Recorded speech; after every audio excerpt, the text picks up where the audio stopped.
Saudaraku, harga emas di wilayah Kabupaten Aceh Tenggara pada Kamis 14 Agustus 2025 dilaporkan stabil tanpa ada pergerakan dari harga sebelumnya.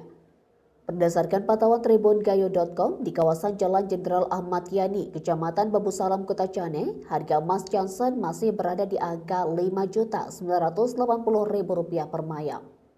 Begitu pula dengan emas London yang tetap di harga Rp5.830.000 per mayam. Harga tersebut belum termasuk ongkos pembuatan yang bervariasi tergantung pada jenis dan desain perhiasan yang dipesan.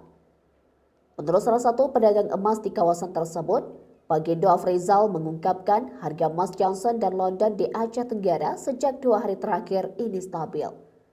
Lebih lanjut, minat beli masyarakat terhadap perhiasan emas seperti gelang, anting, kalung, dan cincin masih juga tercatat stabil. Saat ini, masyarakat masih menahan diri karena harga belum turun. Banyak yang memilih menyimpan atau menunda membeli perhiasan baru.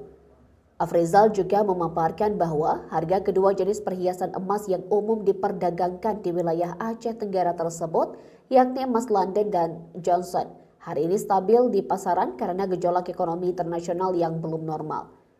Berikut rincian harga emas perhiasan emas jenis London dan Johnson di Kabupaten Aceh Tenggara per hari Kamis 14 Agustus. Emas Johnson Rp5.980.000 per mayam, emas London Rp5.830.000 per mayam. Dari Aceh Tenggara, Asnawi Lui, Tribun Gayo.